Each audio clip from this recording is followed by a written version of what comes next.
It's 11 p.m. You're lying in bed, scrolling through your phone, and a feeling creeps in that you can't quite name. It's not sadness exactly, it's not boredom either, it's something heavier, something that sits in your chest like a held breath. You feel alone, and your brain is screaming at you that this is a problem. But what if that feeling isn't a flaw in you? What if it's not a sign that something is wrong with your life, your personality, or your worth? What if loneliness is actually an alarm? One that's been going off inside humans for hundreds of thousands of years. Think about the last time you felt truly lonely. Maybe it was after a move to a new city, surrounded by strangers. Maybe it was after a breakup, lying in a bed that suddenly felt too big. Maybe it was in a crowded room at a party, feeling somehow more isolated than if you'd been by yourself. Why does loneliness feel so physically uncomfortable? Why does it feel urgent, like something needs to change right now? To understand this, picture your ancestors, tens of thousands of years ago, living in small, nomadic bands on the open plains. Survival wasn't an individual project.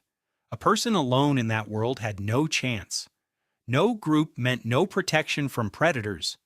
No group meant no one to help gather food, share warmth, or watch for danger while you slept. Being alone wasn't peaceful solitude, it was a 5-alarm emergency. The psychologist John Cacioppo spent much of his career studying loneliness, and his research reframed it entirely. He argued that loneliness functions like hunger or thirst. Hunger tells you your body needs food. Thirst tells you your body needs water.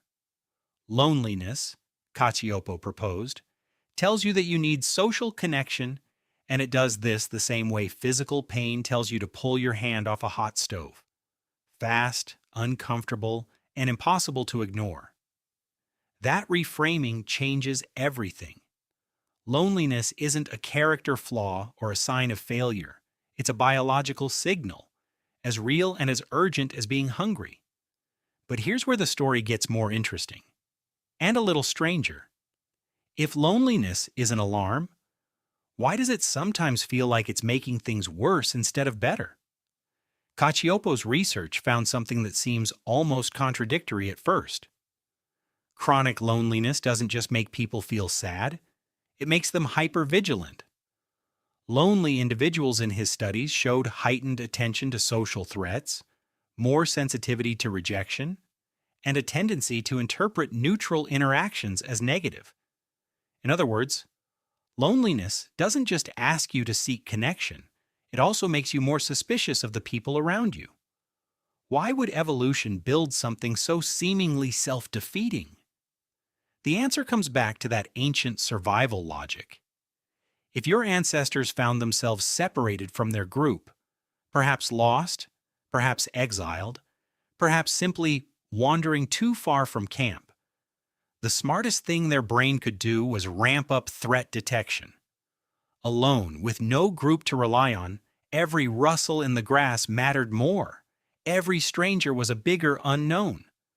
A lonely, isolated human who stayed cautious and alert was more likely to survive long enough to find their way back to the group.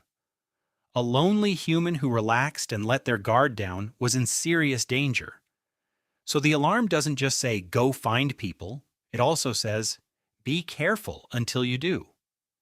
This explains something a lot of people experience but rarely talk about: the strange trap of loneliness, where the very state that makes you crave connection also makes you more anxious and guarded around other people.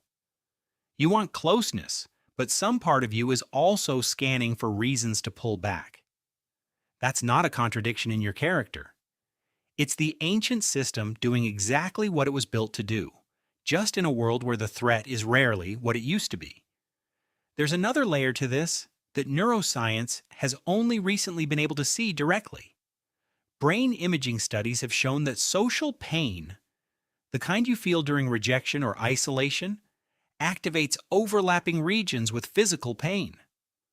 This is closely tied to the work of researchers like Naomi Eisenberger, whose studies on social exclusion found that being left out lights up neural circuitry similar to a physical injury. Loneliness isn't just an abstract feeling living in your thoughts. Your nervous system treats disconnection almost like a wound. That's a profound thing to sit with.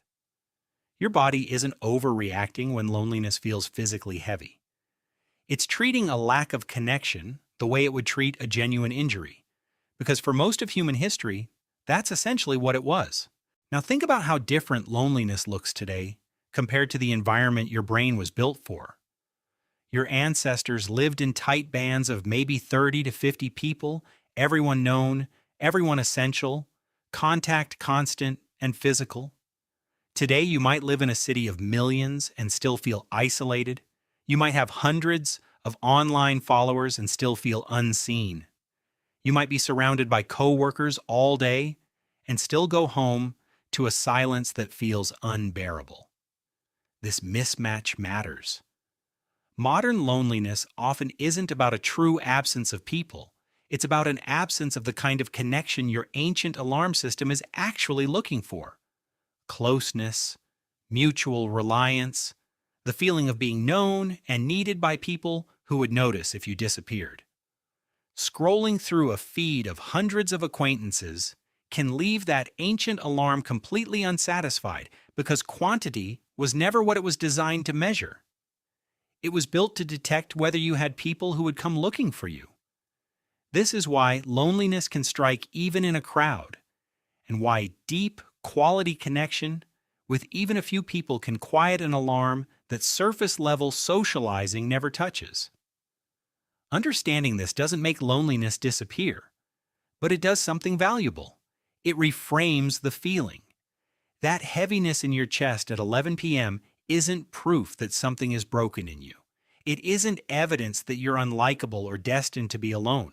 It's a signal, inherited from ancestors who needed exactly this kind of urgency to survive, telling you that your nervous system wants what it has always wanted, to know that you belong somewhere, to someone. The alarm isn't cruel, it's ancient. It's trying to protect you the only way it knows how, using tools built for a world of open plains and small tribes, now going off in apartments and cities and quiet bedrooms it was never designed for. So the next time that feeling creeps in at 11 p.m., scrolling through your phone, chest heavy for no obvious reason, remember what's actually happening. You're not broken.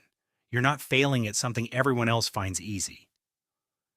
You're hearing an alarm that has rung inside humans since long before cities existed, still faithfully, urgently, trying to bring you home.